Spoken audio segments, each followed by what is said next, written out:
Collecting guitars isn't just a hobby. It's a psychological odyssey that hooks you with emotional pull, the rush of the hunt, and a deep craving to define yourself through these wooden time machines humming with history and tone. Picture this: every curve of a '59 Les Paul or the sonic bite of a vintage Marshall doesn't just sit there. It whispers stories of riffs that changed rock forever, lighting up your brain's reward centers more from the chase than the catch itself. That thrill? It's dopamine on steroids, turning what starts as curiosity into gear acquisition syndrome.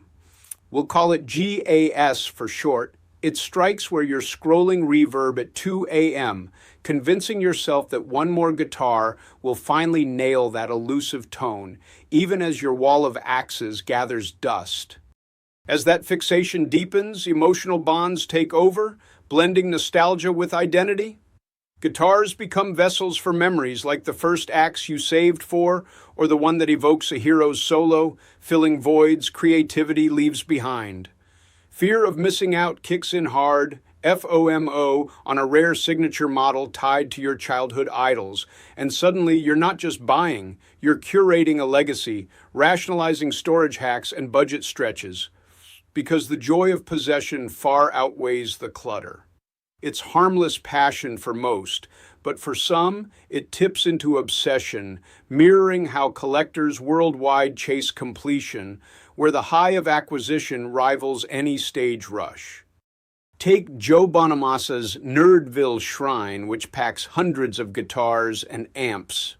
A nerd's paradise born from blowing communion cash on pedals as a kid, now a full-blown addiction where he lives elbow-deep in tweed and bursts from rock history. He hunts encyclopedic treasures like pristine '59 Les Pauls and epic Holy Grail Dumble amps, not for profit, but to preserve the stories, admitting it's like primitive social media for gear geeks, where fiscal sense bows to the primitive pull of the score. Joe's shifted from player to guardian of tone lore, dealing savvily while stacking his vault sky high. Then there's Kirk Hammett of Metallica, who went from scraping together 5 guitars for Master of Puppets to a horror-fueled empire of rarities, Greeny. Peter Green's mystical '59 Les Paul, rubbing shoulders with flying V's bought on Burger King bucks and Explorers, screaming iconic thrash. His obsession mirrors his memorabilia hunts, evolving from scarcity-driven grabs to conscious curation, forever chasing sounds that scarred his psyche young, proving how early sparks ignite lifelong flames. Kirk's chapter flipped from stage warrior to vault keeper, each piece a riff resurrected. In the end, whether it's gas-fueled frenzy or Bonamassa and Hammett-level mania, guitar collecting grips because it promises transcendence, one string bend from eternity, one dusty case from legend. So next time you eye that next holy grail, ask, is it the tone calling or the collector in you answering?